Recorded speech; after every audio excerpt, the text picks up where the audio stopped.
Welcome back to Horror Vault Channel. In this video, I will share with you the 5 most haunted locations of Georgia State of America. I would highly recommend you to first subscribe to Horror Vault Channel if you haven't done so already. Then you will be the first one to get notifications of our latest true horror story videos. Okay, now I will begin with the main topic of this video. Most haunted location number 1. Moon River Brewing Company, Savannah, Georgia. The Bones of Savannah. Savannah, Georgia, cradles its ghosts like heirlooms. Spanish moss drapes over cobblestone streets like funeral shrouds, and the air hums with stories older than the Civil War. Here, history doesn't sleep, it lingers. And nowhere is this truer than at Moon River Brewing Company, a 19th century relic where violence, disease, and spectral rage ferment in the shadows.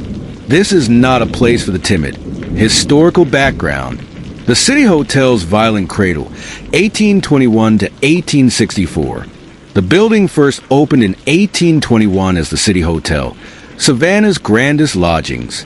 Charleston architect Eleazar early designed its 3-story granite facade to impress, with mahogany staircases and gaslit chandeliers. Wealthy travelers, northern industrialists, southern plantation owners, flocked to its rooms. But beneath the finery, the hotel seethed with brutality.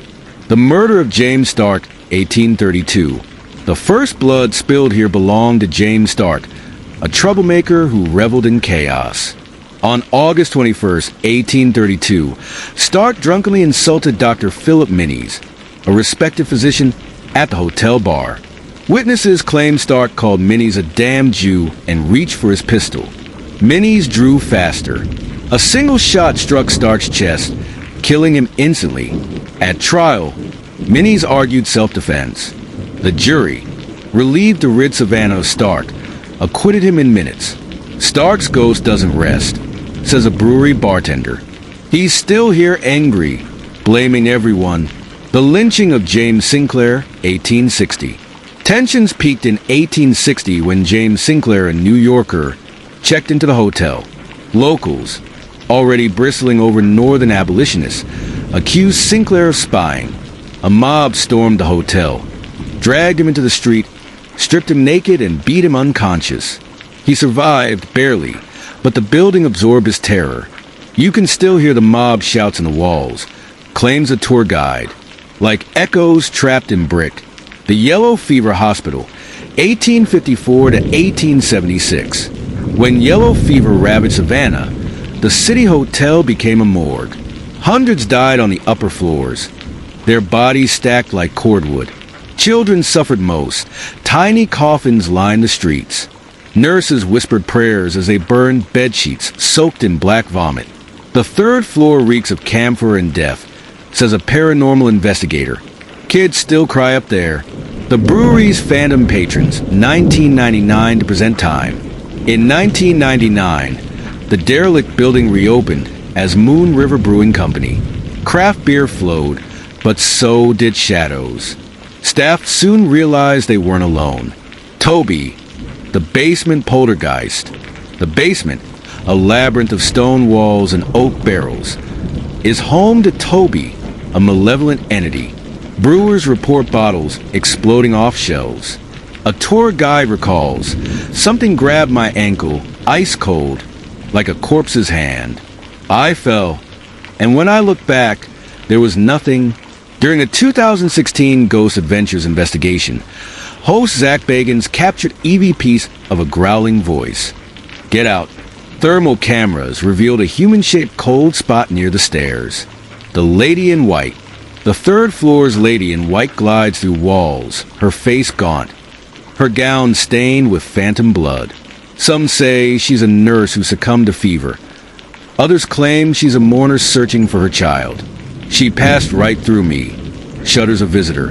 My skin turned to ice. The Shadow Men. Patrons dining on the main floor often glimpse shadow figures in their periphery. These silhouettes linger near the original 1821 staircase, their eyes glowing faintly red. They watch you, says a waitress, like they're waiting for you to join them. The unquiet dead. Why does Moon River Brewing haunt so violently? Historians point to layered trauma. 1. Residual energy. The building's granite walls absorb centuries of pain, gunshots, fevered screams, mob chants.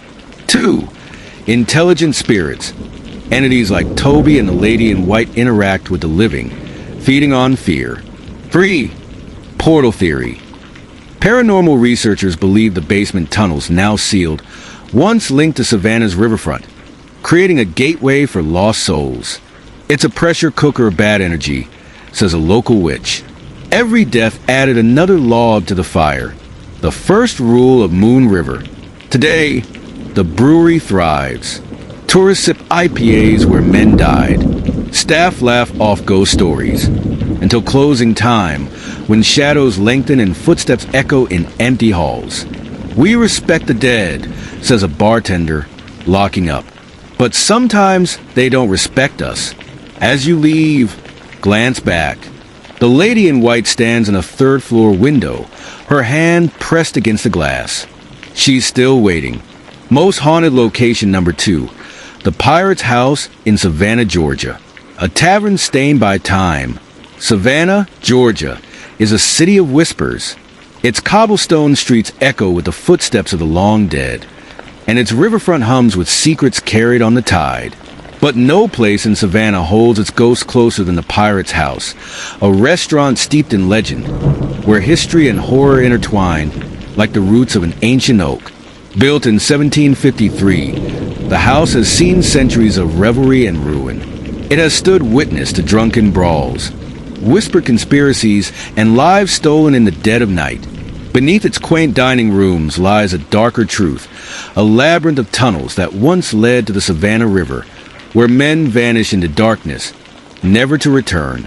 This is not just a restaurant. It is a graveyard with walls. The tavern's origins, 1734 to 1753. Before it became a haunt for pirates and sailors, this land was part of General James Oglethorpe's experimental garden, established in 1734 to grow medicinal plants for the fledgling colony of Georgia. The Herb House, built from hand-hewn timber, still stands as the oldest structure in Savannah. By 1753, the Herb House had been repurposed into a tavern, and in for seafarers, a rough-and-tumble crowd drawn to Savannah's bustling port. It was here that sailors drank away their wages. Pirates plotted their next raids, and unsuspecting men were dragged into the tunnels below, destined for lives of forced servitude aboard distant ships. The tavern quickly gained notoriety as a place where danger lurked in every shadow. But even then, whispers began to circulate, of strange noises in the night, of ghostly figures glimpsed in the flickering candlelight. The Shanghai tunnels. Beneath the Pirate's House lies its darkest secret, a network of underground tunnels connecting the tavern to the Savannah River. These tunnels were used for smuggling contraband and people, the practice of Shanghaiing.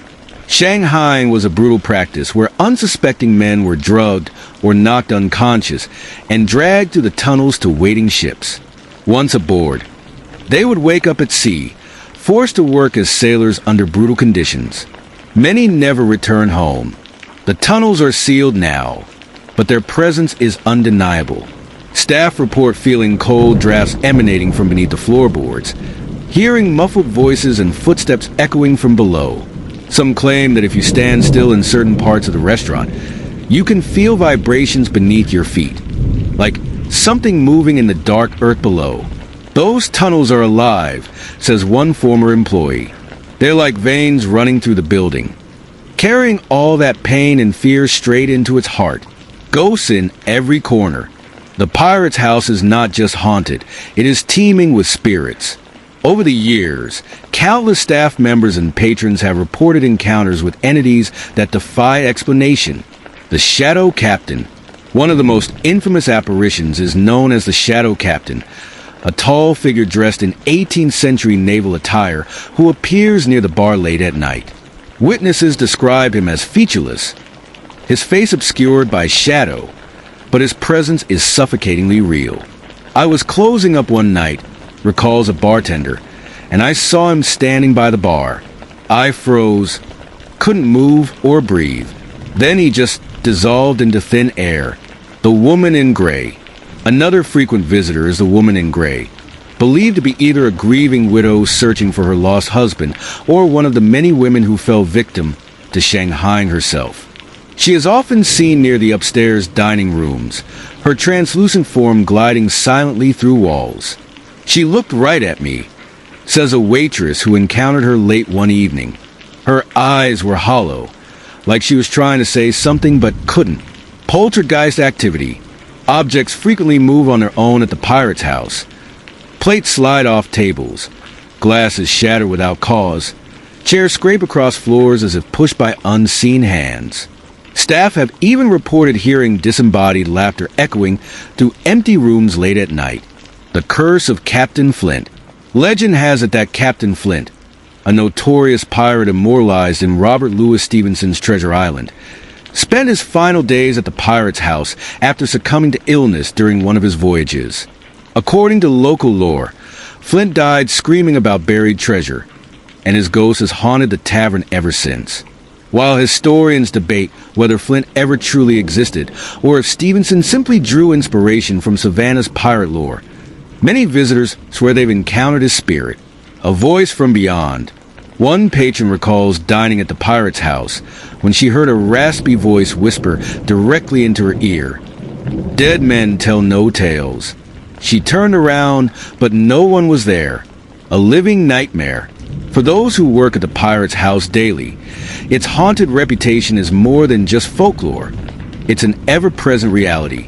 Staff experiences. Locked in. Several employees have reported being locked inside bathrooms or storage closets by unseen forces. Phantom touches. Waitstaff frequently feel invisible hands brushing against their arms or tugging on their aprons. Unexplained sounds. Footsteps echo through empty hallways. Doors creak open and slam shut without cause. One former manager describes her experience. "I stayed late one night to finish paperwork upstairs when I heard heavy boots stomping down the hall toward me. But no one was there. Dining with ghosts. Today, the Pirate's House thrives as both a beloved restaurant and one of Savannah's most haunted locations. Tourists flock to its dining rooms for Southern cuisine and ghost stories served on every plate. But those who visit should tread carefully, for beneath its charming facade lies centuries of pain and darkness that refuse to be forgotten. As you leave your table and step out into Savannah's moonlit streets, glance back at those upstairs windows. You might just see someone staring back at you. Someone who never left. Most haunted location number 3, Rhodes Hall, Atlanta, Georgia. The castle on Peachtree. Atlanta is a city of contradictions. Beneath its gleaming skyscrapers and bustling streets lies a history as dark as the soil it's built upon. And at the heart of this city, perched like a Gothic sentinel on Peachtree Street, stands Rhodes Hall, a mansion of stone and shadow. They call it the Castle on Peachtree, a name that evokes grandeur and fairy tales. But Rhodes Hall is no fairy tale. Its walls whisper secrets of sorrow. Its halls echo with footsteps that should not be there. And its basement, well, the less said about the basement, the better. This is not just a house. It is a monument to grief, guilt, and things that refuse to die. The house that Amos built in 1904. In 1904, Amos Giles Rhodes, a self-made millionaire in the furniture business, built his dream home. Inspired by the castles of the Rhineland he had seen during his European travels, Rhodes spared no expense. Constructed from stone mountain granite, the mansion boasted mahogany staircases, intricate wood carvings, and stained glass windows depicting Confederate leaders, a controversial homage even then. But for all its beauty, Rhodes Hall was a house born of obsession. Amos Rhodes was a man driven not just by ambition, but by an almost pathological need to control every aspect of his life and his family's lives. His wife, Amanda, and their 3 children lived under his watchful eye in what outsiders saw as luxury, but insiders might have called a gilded cage. The house was meant to be a legacy, a symbol of Rhodes' triumph over poverty. But as anyone who has ever built their dreams on the backs of others can tell you, Legacies have a way of crumbling under their own weight. The first shadows from 1905 to 1920. The first signs that something was wrong with Rhodes Hall came shortly after its completion. Servants whispered about strange occurrences. Doors that locked themselves, cold drafts in rooms with no windows open, and the sound of children's laughter echoing through empty hallways late at night. Amanda's decline. Amanda Rhodes was the first to fall victim to whatever darkness lurked within the house. Once vibrant and social, she became reclusive, spending hours staring at nothing in particular from her bedroom window on the second floor. She complained of hearing voices, low murmurs that seemed to come from the very walls themselves. In 1912, Amanda died suddenly in her sleep. The official cause was heart failure, but those who knew her whispered that she had been driven to death by something unseen. Amos buried her in Oakland Cemetery and threw himself into his work, leaving the house to grow darker in his absence. The children's room, the fourth-floor playroom, became another focal point for unease. The Rhodes children often spoke of an imaginary friend they called Mr. Black, who they said lived in the shadows beneath their toy chest. At first, Amos dismissed it as childish fancy, until one night, when he heard his youngest daughter screaming in terror. When he burst into the room, she was curled in a corner, pointing at the empty space beneath the chest and sobbing uncontrollably. She refused to speak for weeks after that night and never entered the playroom again. A house abandoned 1920 to 1965. After Amos Rhodes' death in 1928, Rhodes Hall passed through several hands before being acquired by the state of Georgia in 1930 to serve as the Georgia State Archives. But even as it became an office building, its reputation for being haunted persisted. The basement entity, archivists working late often reported feeling watched or sensing an oppressive presence in the basement, a space once used as servant quarters but now relegated to storage. One employee claimed she saw a shadowy figure standing at the far end of the basement corridor one evening after everyone else had gone home. It wasn't just dark, she later said in an interview for a local newspaper's Halloween feature. It was like something darker than dark. The stained glass hauntings, the mansion's famous stained glass windows, also became sources of unease. Workers reported seeing faint outlines of faces staring back at them from within the glass. Faces that didn't belong to any known figures depicted there. The Shadow Man. One entity seems to dominate all others at Rhodes Hall is the Shadow Man, believed by some to be Amos Rhodes himself, or perhaps something far older and darker than him. Encounters with the Shadow Man. Visitors describe him as a tall figure cloaked in blackness, so deep it seems to absorb light itself. He often appears near the grand staircase or in Amanda's former bedroom on the second floor. One bride-to-be touring Rhodes Hall as a potential wedding venue fled after encountering him near one of the stained glass windows. "I felt like I couldn't breathe," she later recounted. "He didn't move or speak. He just stared. A living legacy." Today, Rhodes Hall serves as headquarters for the Georgia Trust for Historic Preservation, hosting weddings and events while offering tours showcasing its architectural beauty and its ghosts. Legends and lore tours. Every October, Rhodes Hall opens its doors for late-night ghost tours where visitors can explore areas normally off-limits, including Amanda's bedroom and the infamous basement. But those who visit should heed this warning. If you feel someone watching you from those stained glass windows or hear faint laughter coming from upstairs, don't look back. Because at Rhodes Hall, some things are better left unseen. Most haunted location number 4, Oakland Cemetery, Atlanta, Georgia. The City of the Dead. Atlanta is a city that thrives on movement. Cars rushing down its highways, planes roaring overhead, and people bustling through its streets. But just a mile from downtown, there's a place where time stands still. Oakland Cemetery. Sprawling across 48 acres of rolling hills and ancient oaks, is more than just a burial ground. It is a city within a city, where the dead outnumber the living, and the past refuses to stay buried. Founded in 1850, Oakland Cemetery is the final resting place for over 70,000 souls, Soldiers and statesmen, authors and activists, slaves and freedmen. But not all of them rest in peace. Beneath its manicured lawns and ornate tombstones lies something darker. A silent army of restless spirits waiting for their stories to be told. This is their story. The birth of Oakland Cemetery, 1850 to 1865. Oakland began as a modest 6-acre burial ground on the outskirts of Atlanta. By the time the Civil War broke out in 1861, it had expanded to accommodate the city's growing population and its growing death toll. The Confederate dead. During the war, Oakland became the final resting place for over 6,900 Confederate soldiers, including 3,000 unknowns buried in mass graves. The cemetery's Confederate obelisk, a towering granite monument erected in 1874, stands as a somber reminder of their sacrifice or their folly, depending on who you ask.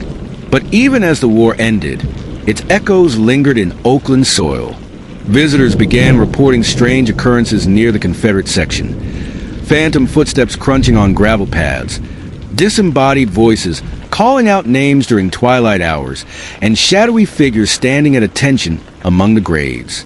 They're still fighting, says one historian, not with guns or cannons, but with memories, the forgotten souls. Oakland Cemetery isn't just a resting place for soldiers. It also holds Atlanta's marginalized communities, those whose stories were often erased during their lifetimes, but refused to be forgotten in death. The African American section. In one corner of the cemetery lies the segregated African American section, where freedmen and slaves were buried side by side. Many graves are unmarked, their wooden markers long since rotted away, but their presence is undeniable. Visitors often report hearing faint singing, spirituals carried on the wind, or seeing spectral figures dressed in tattered clothing walking among the graves. Some claim to have seen a woman in a faded bonnet, kneeling by an unmarked plot, her hands clasped in prayer. The Potter's Field. Oakland's Potter's Field is another source of unease. This section was reserved for Atlanta's poorest residents, those who couldn't afford proper burials. Over 17,000 souls lie here in anonymity, their names lost to history. One groundskeeper recalls working near Potter's Field late one evening when he heard what sounded like dozens of voices whispering at once. It was like they were all trying to talk over each other, he says. But I couldn't make out any words. The ghosts of Margaret Mitchell and Bobby Jones. Oakland Cemetery is home to some of Atlanta's most famous residents, including Margaret Mitchell, author of Gone with the Wind, and golf legend Bobby Jones. Margaret Mitchell's restless spirit. Mitchell's grave is marked by a simple headstone surrounded by flowers and mementos left by fans. But some say her spirit hasn't found peace. One visitor claims she saw a woman in 1930s attire standing near Mitchell's grave late at night. When she approached to ask if she needed help, the woman vanished into thin air. Others report hearing typewriter keys clacking faintly near her grave, a nod to Mitchell's tireless work on her Pulitzer Prize-winning novel, Bobby Jones' Eternal Game. Bobby Jones' grave is adorned with golf balls left by admirers paying tribute to his legendary career. But some say Jones himself still roams the cemetery. A jogger passing through Oakland early one morning swears he saw a man dressed in vintage golf attire practicing his swing near Jones' grave. He looked so real, she says. But when I turned back to look again, he was gone. The Lion of Atlanta, one of Oakland's most infamous features, was the Lion of Atlanta, a marble statue that once guarded the graves of unknown Confederate soldiers. Removed in 2021 due to its controversial symbolism, the lion remains a focal point for ghost stories, a roaring presence. Several visitors claim they've heard low growls or roars near where the statue once stood, sounds that seem to emanate from nowhere. One tour guide recalls leading a group past the spot when she felt an intense pressure on her chest. It was like something heavy was sitting on me, she says. I couldn't breathe until we moved away, capturing the spirit on Halloween tours.